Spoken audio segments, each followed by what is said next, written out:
পুজোর টাকার যে ফান্ডিং, এবারে আরও কিছু এক্সট্রা রিকোয়েস্ট আমাদের কাছে এসছে। সবটা হয়তো পারবো না, কিন্তু আমাদের প্রায় 450 কোটি টাকার মতো খরচ হচ্ছে ক্লাবগুলোকে দেওয়ার জন্য। সেই টাকাটা আগামীকাল থেকে ছাড়বার জন্য আমি বলে দিচ্ছি।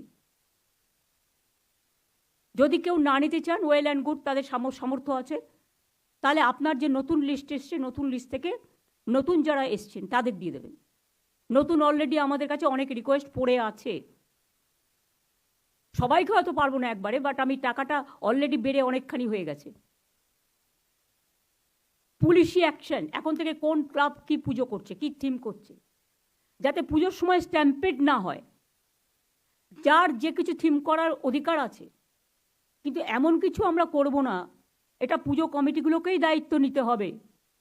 একদিকে যেমন তারা সামাজিক কাজ করবেন, গরিব লোকেদের অন্ন যোগাবেন, কারণ এই পুজোকে কেন্দ্র করে অনেক গরিব লোকের রুচি রোজগার হয়, তেমনি সাথে সাথে মনে রাখতে হবে অনেক বিদেশি অতিথিরা আসেন, সারা দেশ থেকে অনেক মানুষ আসেন, তাদের যেন কোনো রকম অসুবিধে না হয় সেটাও দেখতে হবে। Tourism department is to play a good role, INCA department also, health department also, PWD। আমি PHকে বলবো, পাইপ লাগাতে গিয়ে যে রাস্তাগুলো আপনারা গ্রামগঞ্জে খারাপ করে রেখেছেন, আগে সেগুলো সারান।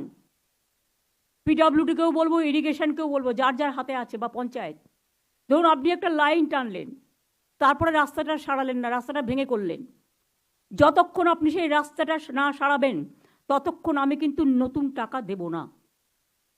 কারণ আপনার টাকার মধ্যে, স্কিমের মধ্যেই এটা ধরা থাকে।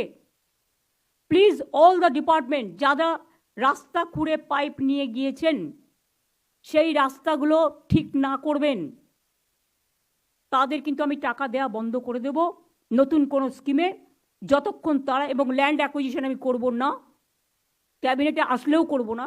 কারণ ফার্স্ট আপনার ডিউটি হচ্ছে, আপনি ল্যান্ড নিচ্ছেন, নিন। আপনি রাস্তা কেটে জলের জন্য পাইপ নিয়ে যাচ্ছেন, নিন। বিদ্যুতের জন্য পাইপ নিয়ে যাচ্ছেন, নিন। কর্পোরেশনের জন্য পাইপ নিয়ে যাচ্ছেন, নিন।